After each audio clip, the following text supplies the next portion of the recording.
Hi, welcome to Portage County Matters. My name is Patty Dreier. I'm Portage County Executive, and it's a great honor to be here with you today. My guest today is Zach Bishop. He's the director of the Portage House here. It's our halfway house in Stevens Point, and we'll get to the story about Portage House and the great work that it does in just a few moments. Let's start with a few news notes, as usual. On July 16th, I delivered the State of the County address. A copy of the speech and the video is available at the county's website. I had several citizens, it was a little bit different, I had several citizens invited from our community to be present as the face of various quality of life issues and opportunities across Portage County.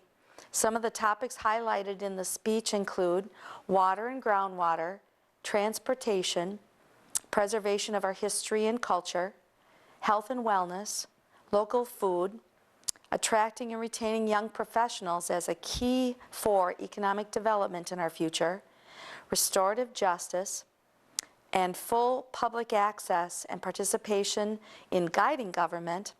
And finally, the other topic was increasing the value of our creative economy, our arts-related economy.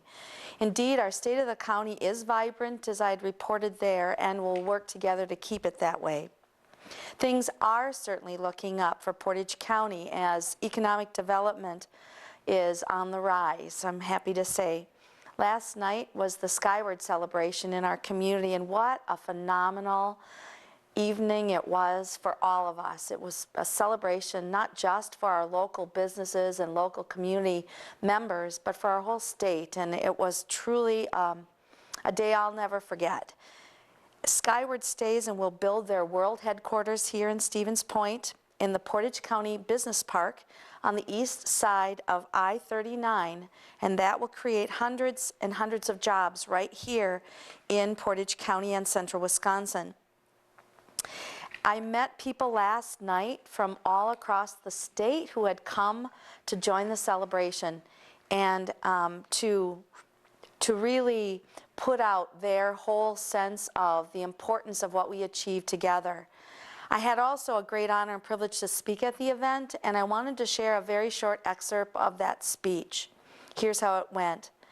There were times over the past 2 years when we all found ourselves supremely challenged, losing sleep over what we knew was right for our local business, for our local community and region, and for our state. And perhaps this is why our moments now seem even sweeter, even more exhilarating.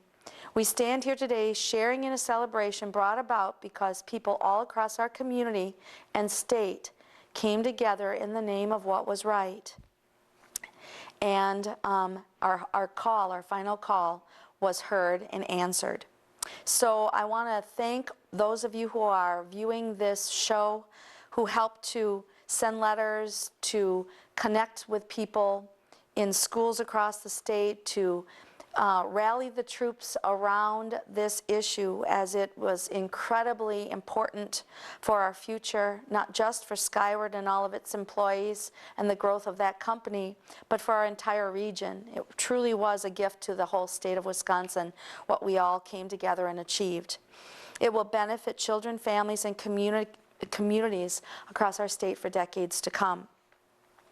Also on the economic development front, the state has now certified our new Stevens Point East Park Commerce Center. It's a 760-acre development site east of the Portage County Business Park, and it is now being marketed nationally, perhaps even worldwide.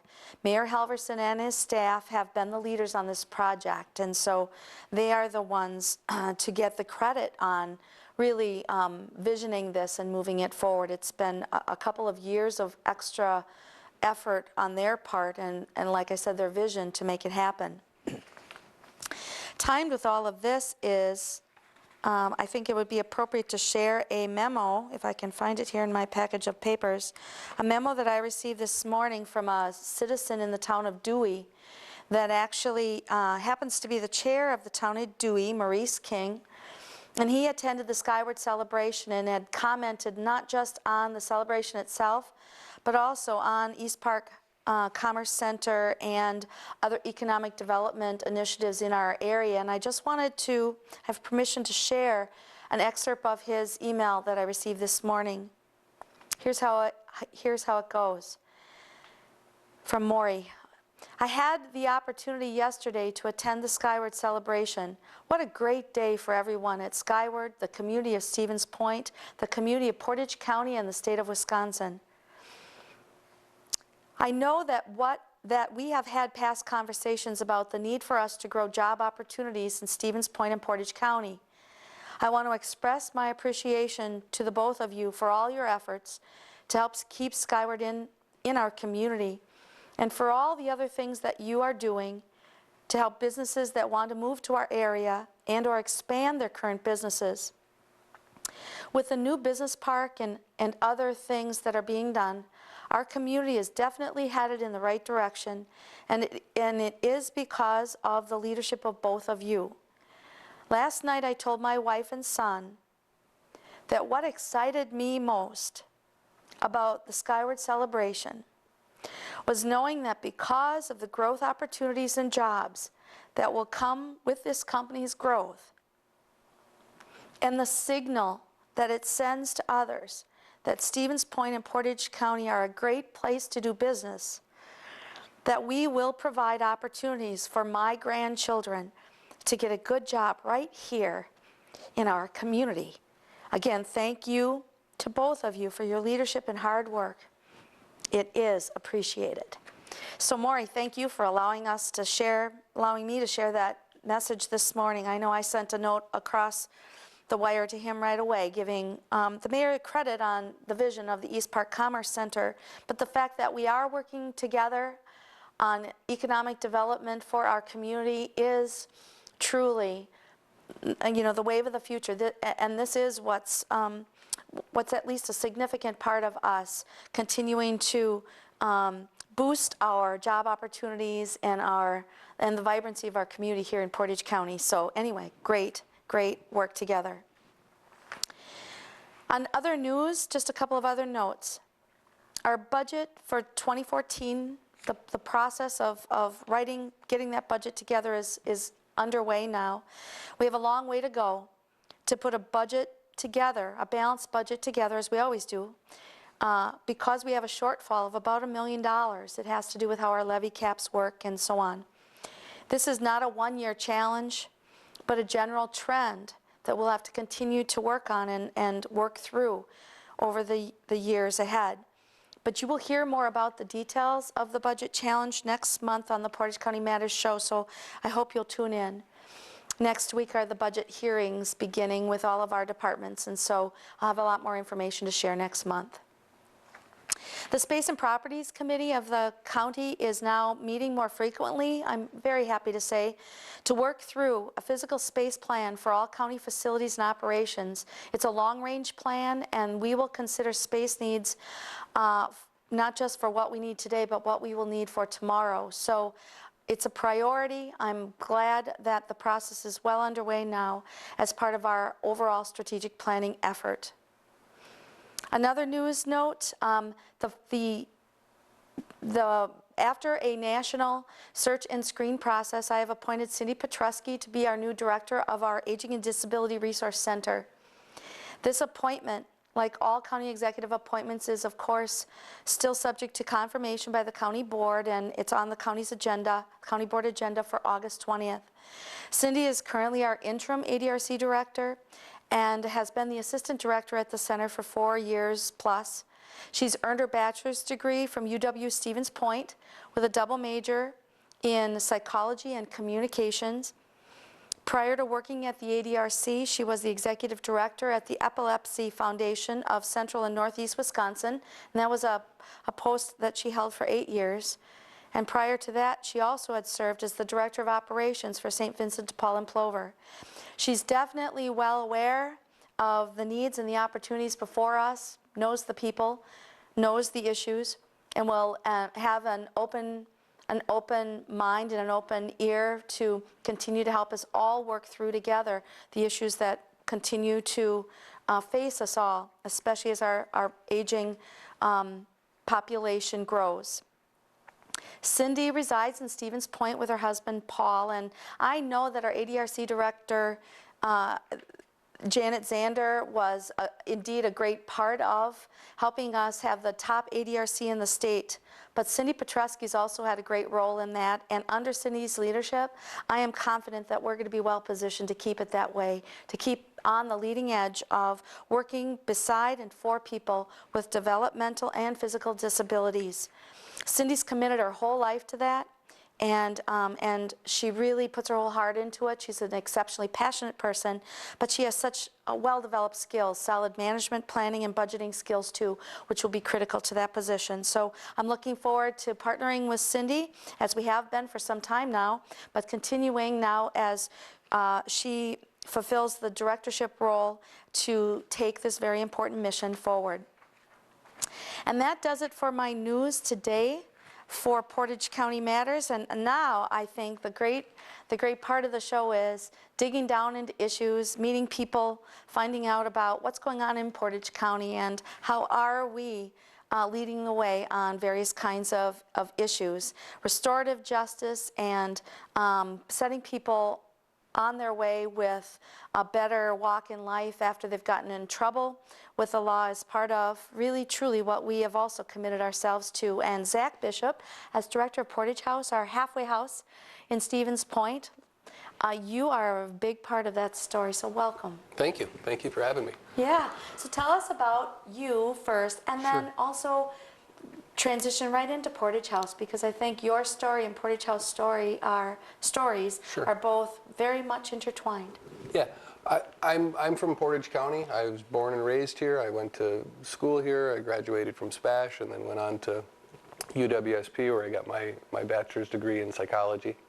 At that point, I got involved with Portage House as an intern, and that was my first real experience with offenders.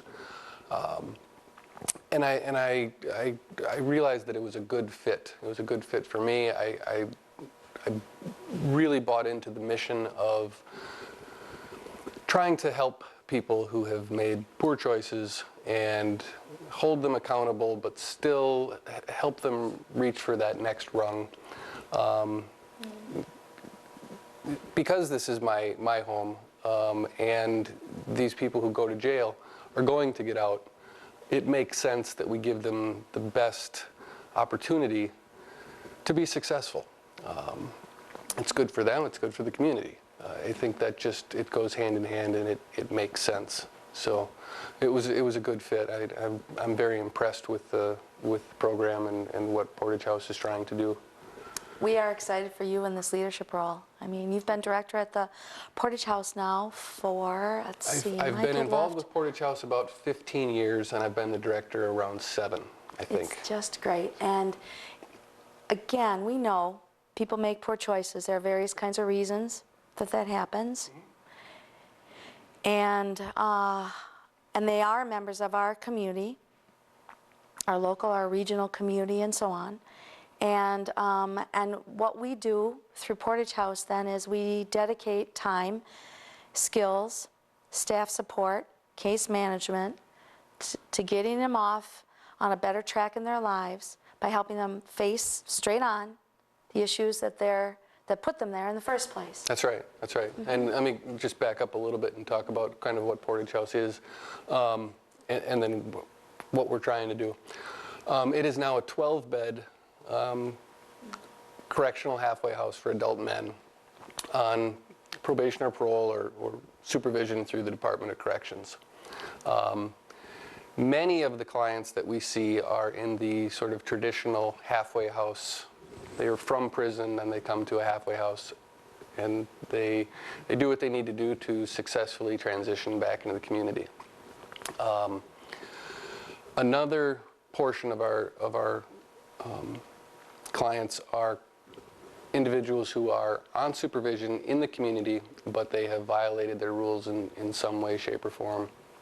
And rather than put them in jail and take up bed days there, or possibly even go to prison, we give them what's called an alternative to revocation. And if they come to us, participate in some programming, take a look at whether or not they want which path they want to go down, and if they're able to do what they need to, they can remain in the community. If they choose poorly, then they'll face other consequences. And you mentioned some of the other staff that we have and things we're trying to do. The staff is incredibly dedicated. I'm really impressed with their experience, with their efforts. They've been phenomenal. Each client would have a primary counselor that they would sit down with, oftentimes a few times a week, and go over issues of their life and of the day, and encourage them, hold them accountable, offer them suggestions, ideas. We have group treatment groups 4 nights a week. We have a basic cognitive program where we're getting guys to take a look at their thinking patterns, how their thinking has affected other areas of their life, and if they can switch it, they may have better outcomes. Exactly. Absolutely. The Portage House is located just behind the jail. Yep, just behind the jail. And that is significant. Oh, it's been significant location. Definitely, yeah. It's a good visual reminder for individuals on where they don't want to be. That's right. When we have had problems, the law enforcement has been fantastic with their responses and support. And I know that there are a lot of partnerships that make it happen. The Portage House and your whole contract with our state of Wisconsin corrections system in the mix here is really part of our history. You've been around for a long time. I think Portage House has been around for 40 years, so it's one of the oldest halfway houses in the state. It had originally started with some federal grant money year to year, and then it was run on some state funds through a bidding process, and then just about 6 or 7 years ago, we got into a intergovernmental contract with the state and Portage County. So we have a long history, and that intergovernmental contract is one of the reasons that the state approached us about expanding our programming, adding some beds, adding extra case management, adding a mentoring component. All parts of the program that I know we've talked with others about through the Portage County Matters show too, with Ross Dick, our Justice Programs Director here in Portage County, as it's the State Department of Corrections model for restorative justice, reduced recidivism kind of model that we're about ready to roll out here in Portage County. We're getting the final contract deliverables together. It's a long road, but we've built it from the ground up. Right. It's very close. It's very close. You can see the finished product is right around the corner, and Ross has done an excellent job of coordinating all sorts of different players and keeping this thing rolling. So you partner a lot with Justice Programs. You partner, well, you're a part of or under the umbrella of our Department of Health and Human Services, something I think that's important for folks in our community to understand. And then, of course, partnering with law enforcement, the whole Sheriff's Office and other law enforcement agencies.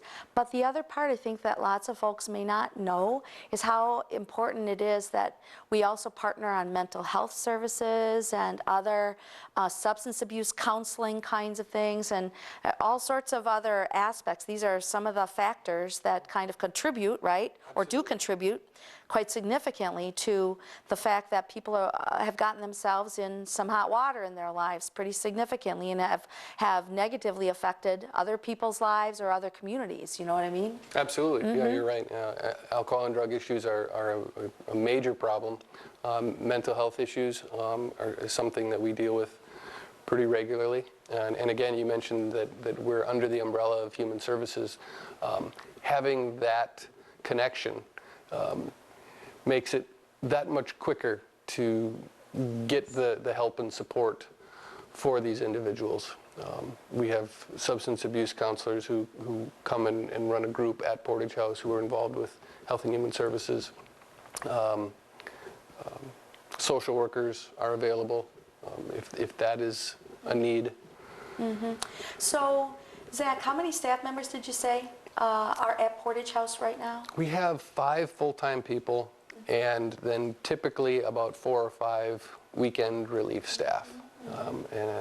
And then everybody who lives in the house pitches in. Yeah, That's part of it. they're Cooking expected meals, I've been to- over there for it and Yep. stuff like that. Yeah, they have to cook their meals and do their laundry, and everybody has a house chore, and you know, daily living skills are expected. That if they know how to do it, they're expected to do it. If they don't know how to do it, we will help them learn. And we've got bus transportation, so I mean, that was significant too. Correct, To be yeah. able to jump on a bus and be able to get to a job or get to some other appointments that are necessary, whether it's, I don't know, would they still be in on their meeting a parole or probation agent? Most of the during this time? individuals would be meeting with their probation officer once a week, and they have to get out by the DMV. Yeah, so they're either getting a bike or they're using the bus. And yeah, you mentioned looking for work. Employment is such a huge issue. That's something that we're constantly encouraging people and pushing them and working with resumes and interviews and not getting discouraged. If they're going to make it, they need a legal source of income, and employment's one of the best ways that I've figured out. Yes. So they really have to stay motivated, and job retention is tricky. Many of our clients can get a job but then get frustrated and give up. So continuing to sort of be their cheerleader in the background is another thing we do. And with Justice Works, I know that there are some interfaces between Portage House and Justice Works, and of course, they just started up the new, the bicycle, build your job skill program. I can't remember the name of it. Shifting Gears, I believe. Shifting Gears, that's right, with Tom Baer and others. So, yeah, we're working on those things. I know that they're also working to try to continue to make strong bridges with other businesses that will partner with us in helping people build their job skills and then be able to transition and support themselves rather than need the support of a system, along the way. Absolutely, yeah, that's one of the goals is independence as much as possible. Accountability, independence. Yes. Yeah. Now, what would you want to tell people about Portage House? What would you like them to have as their nugget that they take away? Some might say, you know what, I don't want this here. So I don't believe in that. Sure. They got themselves in trouble, just lock them up and throw away the key. What do you say to those things? I say that that's an understandable knee-jerk reaction. Just locking people up forever is hugely expensive, and we need to do things differently. These are people who are going to be in our community. They are going to be returning to our community.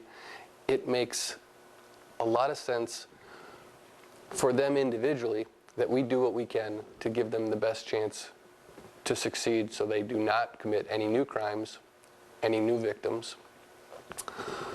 For that person, that's important for that person. It's also important for us. My family lives in this community. My friends live in this community. If this person is not out committing crimes against them, they're safer. That just makes real logical sense to me. Mm-hmm. To me too. Yeah, good.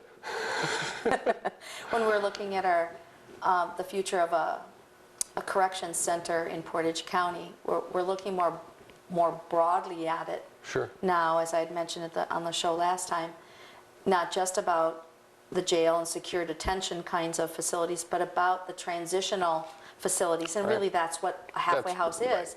You're trying to provide a more seamless transition from institutions, jail, prison institutions, to the community, because otherwise, if we didn't have these kinds of transitions, what would happen?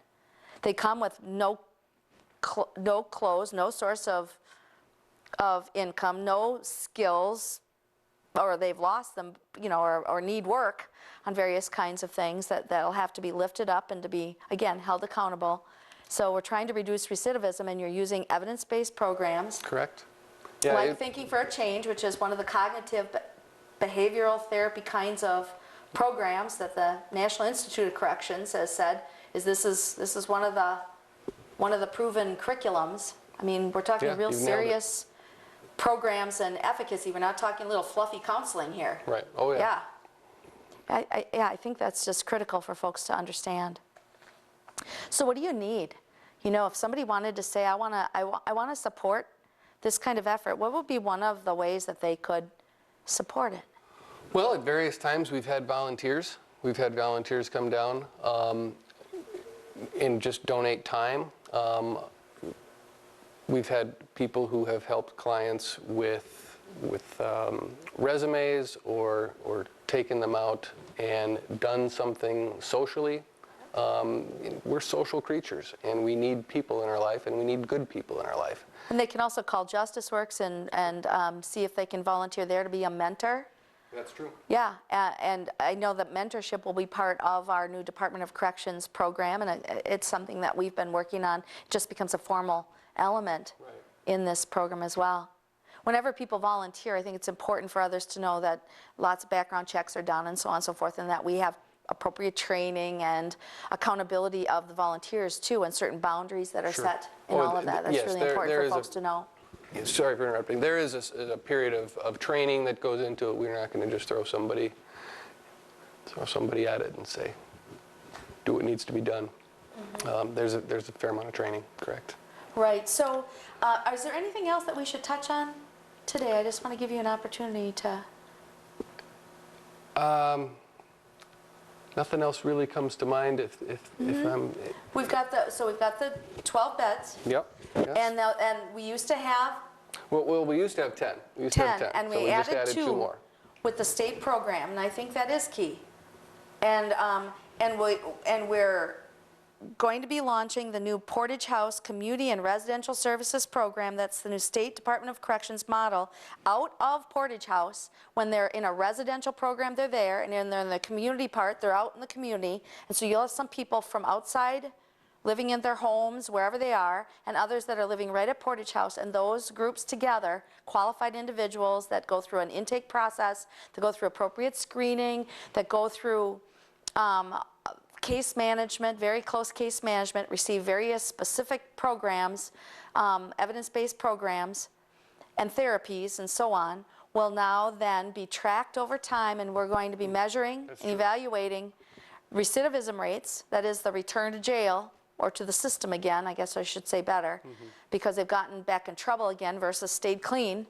And we're going to want to track that. We will be tracking it over, I think it's 5 years to start. Correct. With the State Department of Corrections. So you are the hub.